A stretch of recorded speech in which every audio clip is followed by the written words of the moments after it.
ഏതാനും വർഷങ്ങൾക്ക് ശേഷം, അതായത് 2 വർഷത്തെ ശുശ്രൂഷയ്ക്ക് ശേഷം ഒരു പ്രാവശ്യം എന്നോട് പറഞ്ഞു, വർഷങ്ങൾക്ക് മുമ്പ് മുതൽ തന്നെ നിന്നെ പരിചയമുള്ളതുപോലെ എനിക്ക് ഫീൽ ചെയ്യുന്ന പിതാവ് പറഞ്ഞത് ഞാൻ ഓർക്കുന്നു. അതുപോലെ തന്നെ മറ്റു ആളുകളും എന്നോട് ചോദിക്കുമായിരുന്നു, ഇപ്പോഴും മാർപ്പാപ്പയുടെ വിദേശയാത്രയുടെ ഉത്തരവാദിത്വം വരെ എത്തി, ഇനിയിപ്പോൾ എന്തായി തീരാനാണ്, എന്തായി ആകാനാണ് ആഗ്രഹിക്കുന്നത്, എവിടെ പോകാനാണ്? ഞാൻ പറയാം, എന്നെ സംബന്ധിച്ചിടത്തോളം എൻ്റെ ആഗ്രഹങ്ങളെല്ലാം സാധിച്ചു. ഇത്രയും പാവപ്പെട്ടവരോട് സ്നേഹത്തോട് നിൽക്കുന്ന ഈ ഒരു മാർപ്പാപ്പയുടെ അടുത്ത് നിൽക്കാൻ, റൂബിൾ സാർ പറഞ്ഞതുപോലെ ഈ മാർപ്പാപ്പയുടെ അടുത്ത് നിൽക്കാൻ പറ്റിയത് തന്നെ വലിയൊരു ഭാഗ്യം. പിതാവിൻ്റെ സാക്ഷ്യങ്ങൾ, പിതാവ് ഞങ്ങൾ യാത്ര ഒരുക്കുമ്പോൾ എപ്പോഴും പാവപ്പെട്ടവരുമായിട്ട് ഉള്ള ഒരു അവസരമുണ്ട്. 1 മണിക്കൂർ അവിടെ പിതാവ് പ്രസംഗമൊന്നുമല്ല, പിതാവ് അവരോടത്ത് പോയി ഇരിക്കുക.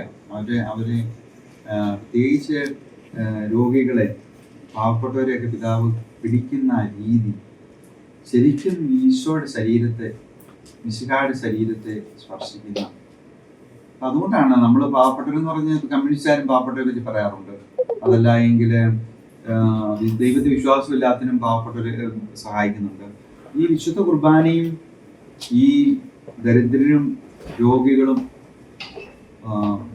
ബലഹീനരുമായിട്ട് ഉള്ള ഒരു അഭേദ്യമായ ബന്ധം നമ്മുടെ വിശ്വാസത്തിന്റെ ഭാഗമാണ്.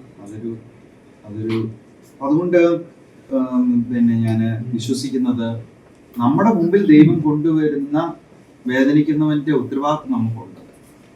അവന്റെ ജീവിതത്തിൽ അവൻ എന്തെങ്കിലും ഒരാൾ വന്നിരിക്കുന്നു, പിന്നെ 10 രൂപ കൊടുത്ത് വിട്ടേരെ എന്നുള്ളതല്ല, അവന്റെ അവസ്ഥകൾ അറിഞ്ഞ് നമ്മൾ സഹായിക്കാൻ, നമ്മൾ ഇടപെടണം എന്നുള്ള ഒരു ബോധ്യം ദൈവം എനിക്ക് തന്നു. അതുകൊണ്ട് ഈ അനുഗ്രഹങ്ങളുടെ എല്ലാം കീഴിൽ ദൈവത്തിന്റെ അനുഗ്രഹം എന്ന് പറയുമ്പോൾ അതിനെ പറ്റി ഏറ്റവും പ്രധാനപ്പെട്ട ഒരു അനുഗ്രഹം എനിക്ക് തോന്നുന്നത്, ഞാൻ പങ്കുവച്ച പോലെ വഴി കിടന്നുറങ്ങുന്നവർക്ക് കൊടുത്ത ആ ഭക്ഷണത്തിൻ്റെ ഒക്കെ പോലുള്ള ചെറിയ ചെറിയ കാര്യങ്ങൾ നമ്മൾ ചെയ്തപ്പോൾ അവര് കണ്ണു നിറഞ്ഞ് അവരുടെ ആ കണ്ണുനീര്, അനുഗ്രഹത്തിന്റെ കണ്ണുനീര്, ആ കണ്ണുനീരാണ് ഈ അനുഗ്രഹം. ഞാൻ ഇന്നലെ ഷെയർ ചെയ്ത പോലെ സ്വർഗം തുറന്ന ദൈവം താഴേക്ക് നോക്കാൻ കാരണം അതാണെന്നാണ് ഞാൻ വിശ്വസിക്കുന്നത്. വേറെ ഒന്നും ഞാൻ എൻ്റെ ജീവിതത്തിൽ നോക്കുമ്പോൾ എനിക്ക് കണ്ടെത്താനില്ല. എല്ലാവരും പറഞ്ഞ പ്രാർത്ഥന പിന്തുണ വളരെ പ്രധാനപ്പെട്ടതാണ്.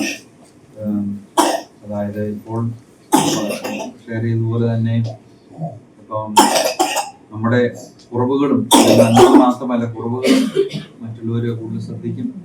അപ്പം അതുകൊണ്ട് നിങ്ങളുടെ എല്ലാവരുടെയും പ്രാർത്ഥനയും അനുഗ്രഹവും വഴിയായിട്ട് ലഭിച്ച ഈ അനുഗ്രഹം ജീവിതാവസാനം വരെ വിശ്വസ്തയോടെ തിളക്കമാറുന്ന ജീവിത രീതിയിൽ ഈശോയ്ക്ക് സാക്ഷ്യം കൊടുക്കുവാൻ, മാർപ്പാപ്പ പറഞ്ഞതുപോലെ വിനയത്തോടുകൂടി, വിസ്മയത്തോടുകൂടി, സന്തോഷത്തോടുകൂടി ഈശോയുടെ ആ വഴിയിൽ, പരിശുദ്ധ അമ്മയുടെ മാതൃകയിൽ മാധ്യസ്ഥലും ജീവിക്കാൻ ആളുകൾക്ക് വേണ്ടി നിങ്ങളുടെ പ്രാർത്ഥന പ്രത്യേകമായിട്ട് അപേക്ഷിക്കുകയും പ്രകാരം ഒരു കാര്യം ഒരുക്കുക.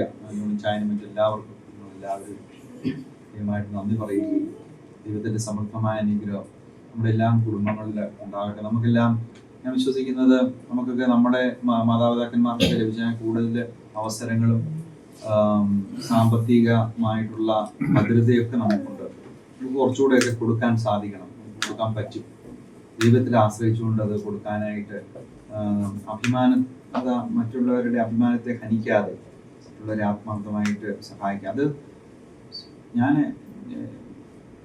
പറഞ്ഞ് അവസാനിപ്പിക്കും. ഞാൻ കൊടുത്തു മുഴുവൻ തിരിച്ചു, അതിനും മേലെ ഇരട്ടിയായി.